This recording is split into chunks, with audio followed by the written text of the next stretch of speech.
Bonjour mes amis scorpions, nous sommes le 19 mai et je fais ce tirage pour le mois de juin, d'accord?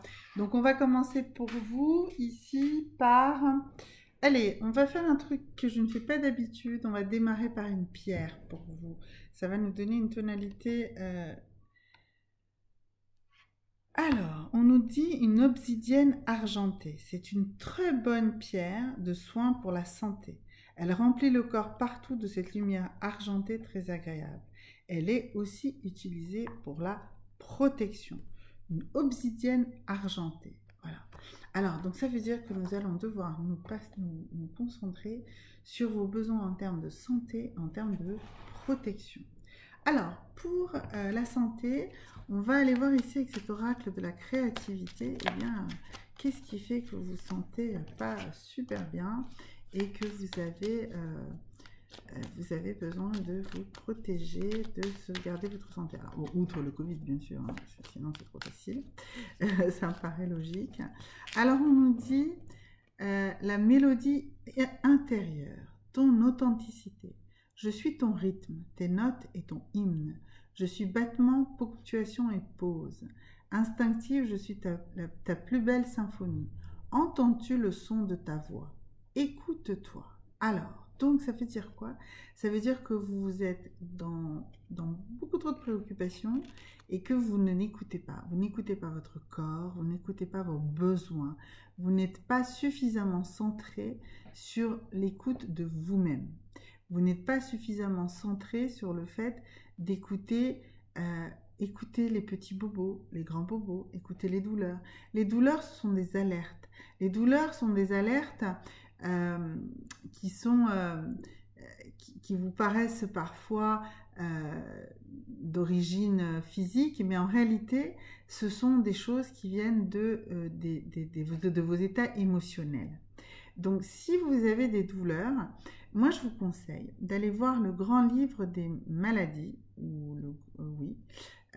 je vais retrouver la référence, je ne l'ai pas là tout de suite en tête, mais ça se trouve très facilement sur Internet, ça existe en PDF. Et dans ce livre, j'ai oublié l'auteur, mais sur ceux que ça intéresse, vous n'hésitez pas, vous me posez des questions en bas de la vidéo, je vous le retrouverai. Mais il vous explique, en fait, la douleur que vous avez, la maladie plus ou moins grave que vous pouvez avoir, eh bien, quelle est son origine émotionnelle? Qu'est-ce qui, dans votre vie, a engendré une émotion? Et c'est cette émotion, en fait, qui se traduit par cette douleur. Donc là, on avait cette obsidienne argentée qui dit, ben voilà, il va falloir que vous appreniez à vous protéger. Il va falloir que vous appreniez à vous protéger, mais pour vous protéger, il faut savoir d'où vient l'origine du mal. Et donc là, avec ce livre, franchement, c'est très intéressant et très important de voir. Ça donne des indications auxquelles on ne pensait même pas. Et moi, ça m'est arrivé sur des toutes petites douleurs, sur des choses toutes bêtes, en fait, d'aller voir dans le livre et de me rendre compte, en fait, bah oui, en effet. Alors, je sais pas, par exemple, une fois, j'avais mal au pouce, au gros orteil. Mais vraiment une douleur très forte. Et ça me gênait et puis je n'avais jamais eu mal comme ça, donc à cet endroit-là en plus, étrangement.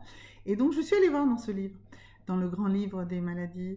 Et donc j'ai lu le chapitre sur le gros orteil et ça m'a dit que en fait c'est parce que je n'ai pas pris une décision. Je n'arrivais pas à décider ce que je voulais réellement. Et je me suis dit, ah oui, c'est vrai, il y a une chose assez importante dans ma vie actuellement, enfin, à ce moment-là, au moment de la douleur. Et non, bah, je n'étais pas encore capable de prendre une décision. Et puis je me suis dit, ok, d'accord, donc ça veut dire qu'il faut que je décide. Je ne dois pas laisser ça comme ça traîner, il faut que je prenne une décision. J'ai pris la décision, dans les 5 minutes qui ont suivi, la douleur s'est envolée. Voilà, donc c'est vous dire que là, pour vous, mes amis scorpions, sur ce mois de juin, écoutez-vous. Écoutez-vous et écoutez-vous, mais en vous disant que c'est pas de la faiblesse, c'est pas du manque de courage, c'est pas d'être une chochotte, de s'écouter. Non, non, c'est pas ça du tout. En fait, ce que vous devez faire, c'est vous écouter et comprendre l'origine du mal. Si vous arrivez à comprendre l'origine du mal, et avec ce livre, vous allez le trouver, c'est absolument bluffant. Et Et là, vous allez comprendre que finalement, pour vous protéger de ces douleurs, si vous retrouvez l'origine du mal, si vous résolvez ce souci, ou si vous en prenez conscience, parce que pour certaines choses, c'est beaucoup plus long. Il suffit pas de le savoir, il faut le digérer, l'intégrer. Parfois, ça peut prendre des années pour guérir certaines choses, mais voilà, si vous avez déjà réussi à identifier l'origine du mal, eh bien vous allez commencer à aller beaucoup mieux. Vous allez aller beaucoup mieux. Et donc voilà, c'est pour ça, c'était intéressant ce besoin d'aller chercher la pierre avant de chercher quoi que ce soit. D'autres pour vous comme information, je ne fais pas ça à tous les coups, c'est vraiment pour vous que c'est arrivé. Les animaux de pouvoir, on va tirer 2 cartes. Alors la première carte qui est sortie là tout de suite, oula, puis alors il y en a.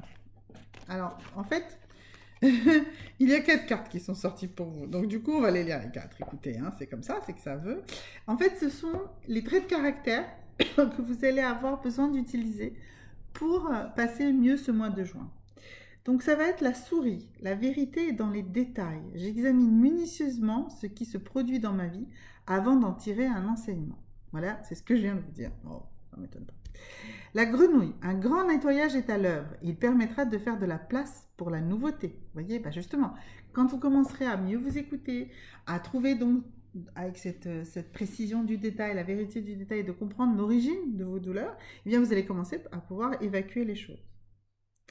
Ensuite, nous avons le lézard. Rêver sa vie, c'est déjà commencer à la transformer. Ça veut dire que, vous voyez, déjà, là, si vous vous dites, ok, écoute, il y a une chance, c'est possible que je puisse transformer ma vie, et que vous commencez à l'imaginer, à la formuler, à la visualiser, eh bien vous êtes déjà en train de la transformer. Parce que si vous êtes dans la visualisation de ce que vous avez envie de faire dans votre vie, eh bien ça va arriver. Parce que vous allez logiquement vous orienter dans toutes vos actions à aller vers ça, à aller faire cela. D'accord ? Et puis la 4e carte qui est sortie avec vous, eh bien j'œuvre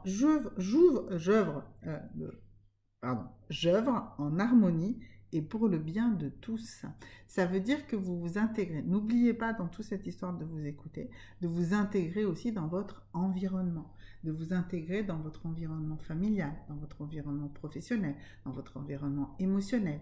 D'accord ? Dites-vous bien que oui, vous devez vous écouter, mais regardez aussi comment ces choses vont se répercuter sur les autres.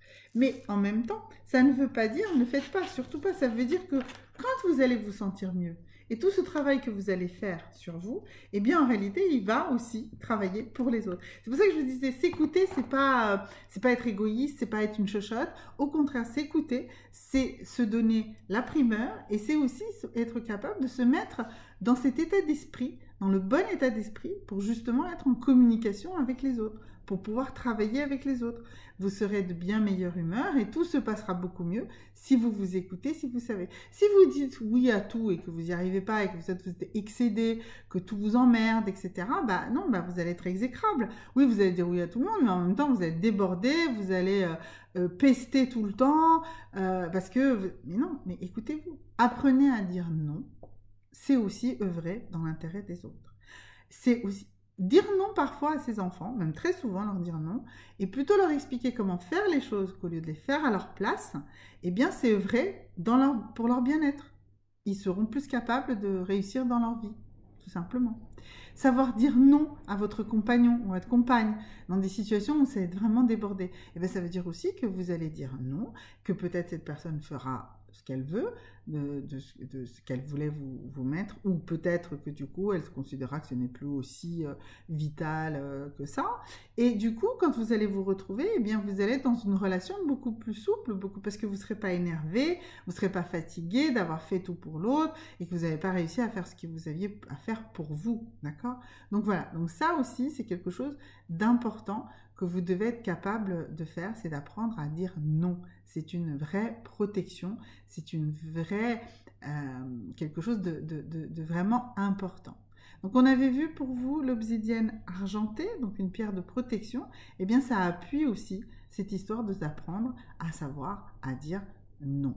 Le non, c'est pas toujours négatif. Il y a plein de manières de dire non. Par exemple, vous pouvez dire oui, mais. C'est-à-dire, si on vous demande un truc, vous pouvez dire, parce que dire non direct, parfois ça peut paraître un peu agressif. Et bien ce que vous allez faire, c'est qu'au lieu de dire non, vous allez dire, d'accord, si je fais ça, mais je ne ferai pas quelque chose d'autre en échange. En fait, c'est pas que vous avez dit non, c'est que vous avez bien exprimé à la personne en face de vous que la charge supplémentaire de la tâche qu'elle vous demande, eh bien, sera exclusive de quelque chose d'autre et qui sera probablement quelque chose que vous deviez aussi faire pour cette personne ou qui aurait profité aux deux. Donc, ne dites pas non plus des noms secs si vous ne vous sentez pas par rapport à ça, mais dites des oui, mais. Le oui, mais, c'est un non argumenté, c'est un non moins agressif, donc c'est un non qui sera beaucoup plus facilement, pour certains de vous, utilisable. D'accord? Alors, maintenant, on va regarder vite fait une carte ici, enfin vite fait, je ne sais pas pourquoi je dis ça, une carte ici des messages intuitifs. Et ce que j'aime bien dans ces cartes-là, bah, c'est qu'elles ont une déclinaison en 6 significations. Donc, ce qui va nous permettre vraiment d'avoir un tirage beaucoup plus pointu et beaucoup plus personnalisé. Donc, choisissez s'il vous plaît, juste avant que je tire la carte ou au moment où je tire la carte, un chiffre entre 1 et 6, d'accord? Et notez-le pour ne pas vous mentir à vous-même le temps que je vous lise les textes pour que vous n'ayez pas la possibilité de changer d'avis parce que vous avez entendu ce que vous voulez dire un autre chiffre. Alors ici, nous sommes avec la fée de la connaissance. Voilà, donc la fée de la connaissance, qu'est-ce que cette fée nous apporte? Et on va vraiment tout de suite aller vers ces significations, chacune précisément. Donc la fée de la connaissance, si vous avez choisi le chiffre 6, eh bien c'est que vous êtes pour l'unité. Pour toucher vos connaissances acquises, vous devez unifier vos corps physiques, émotionnels et mentaux, et spirituels, pardon. Donc, pour toucher vos connaissances acquises, vous allez devoir unifier votre corps physique, émotionnel, mental et spirituel. Travaillez avec vos centres énergétiques pour y accéder. Donc vous avez besoin de vérifier en fait que bien tous vos chakras soient alignés. Et lorsque vous allez retravailler, vous aurez aligné tous vos chakras qui sont en équilibre, mais là vous pourrez atteindre totalement la connaissance. Si vous avez choisi le chiffre 1, ce que vous voulez c'est de la reconnaissance. Et en fait, comme vous voulez de la reconnaissance, parfois vous avancez en attendant, en ayant une attente. Et bien en fait, n'ayez pas cette attente.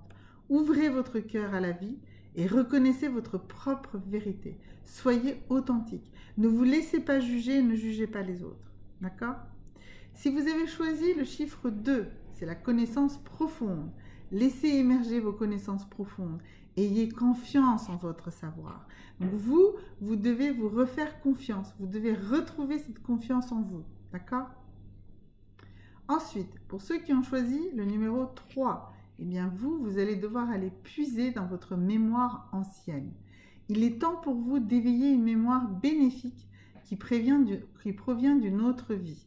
Cette mémoire augmente votre potentiel et vos talents innés.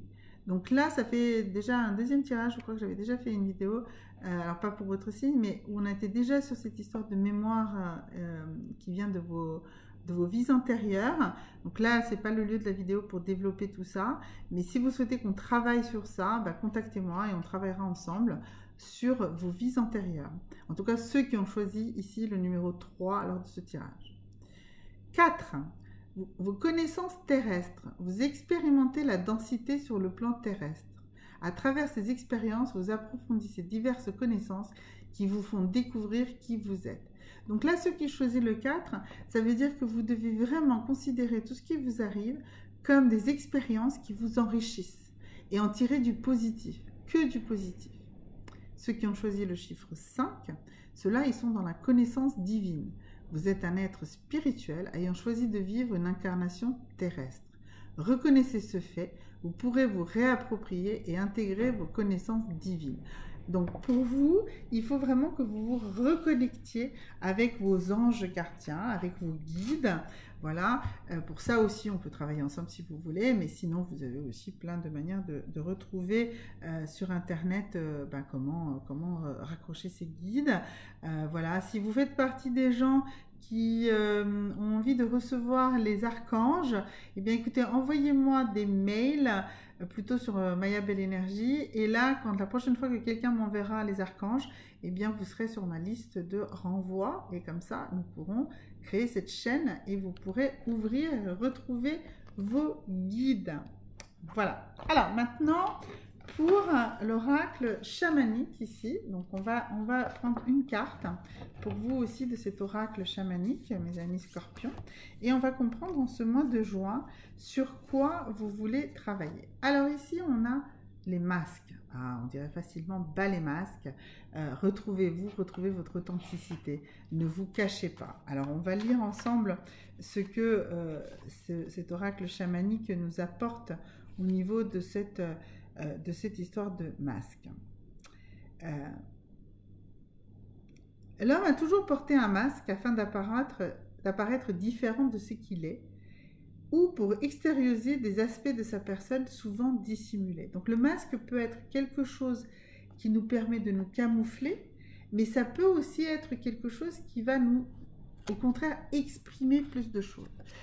Pour vous donner un exemple, effectivement, si on va à un bal masqué, on va mettre un masque, un loup, pour qu'on ne nous reconnaisse pas. Mais le choix du déguisement, même si c'est dans un cadre imposé, le choix de ce déguisement va exprimer des traits de notre caractère. Il va nous permettre quand même en même temps de nous montrer. En quoi également un masque peut aussi nous montrer? Eh bien, c'est par exemple si on porte une tenue, je ne sais pas, si on a par exemple beaucoup de piercings, des tatouages, si on se teint les cheveux d'une certaine manière, c'est aussi des masques. Ce sont des masques qu'on souhaite utiliser qui expriment notre personnalité. Donc un masque, c'est pas forcément quelque chose de négatif. Un masque, c'est quelque chose qu'on va pouvoir utiliser pour montrer aussi aux autres qui on est. D'accord? Donc on nous dit,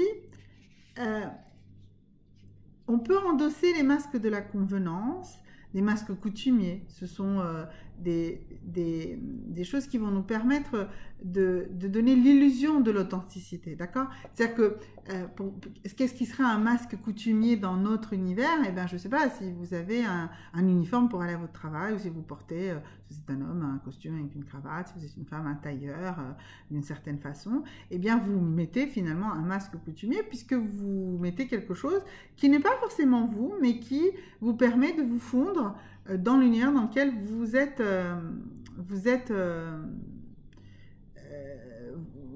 voulez faire partie.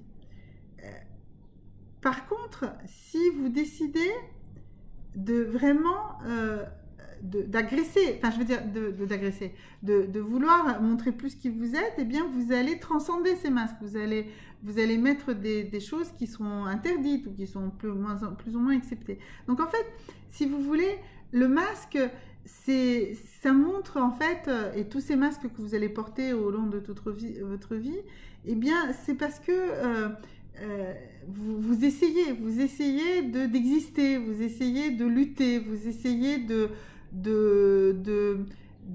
d'exister soit en opposition, soit en vous fondant. Or, tout le monde a des facettes différentes, tout le monde a des choses plus ou moins complexes dans sa vie, et finalement, vous ne résolvez rien avec tout ça. Donc, si vous décidez d'abattre les masques inutiles, ceux qui finalement vous compliquent la vie, eh bien, vous verrez que ça va vous permettre de relativiser beaucoup de choses dans votre vie, et vous allez mieux accepter finalement quand au quotidien, vous portez un masque qui coïncide avec votre rôle social du moment, et comment vous allez faire pour accepter en fait d'être vous-même quand vous pouvez le faire, quand c'est nécessaire, je dirais, enfin quand c'est acceptable, et comment vous allez pouvoir porter les masques, donc ces masques du quotidien, sans vous laisser écraser par ces masques. En fait, si vous voulez, l'idée ici, c'est de dire, je fais des choses, Je fais certaines choses parce que c'est comme ça que ça doit être fait, parce que sinon je ne m'en sortirai pas dans la société. Par contre, moi, je sais au fond de moi qui je suis. Et je sais qu'à certains moments, je peux m'exprimer totalement. Et qu'à d'autres moments, eh bien, même si je suis obligée de porter des masques spécifiques, eh bien, je sais moi toujours qui je suis. Et ça, en fait, ça va vous permettre de gérer la pression, de gérer la tension. Même si vous êtes dans un univers très concurrentiel, même si vous êtes dans un univers où il y a beaucoup de pression, eh bien, vous allez pouvoir toujours vous ressourcer, revenir au fond de vous, et même si vous portez le masque, ne pas vous identifier à ce masque, et ne pas vous laisser bouffer, ne pas vous laisser absorber, d'accord? Donc ça, c'est un travail pour vous, mes amis Scorpions, sur le mois de juin, de travailler sur ça. Voilà. À bientôt et merci beaucoup. Au revoir.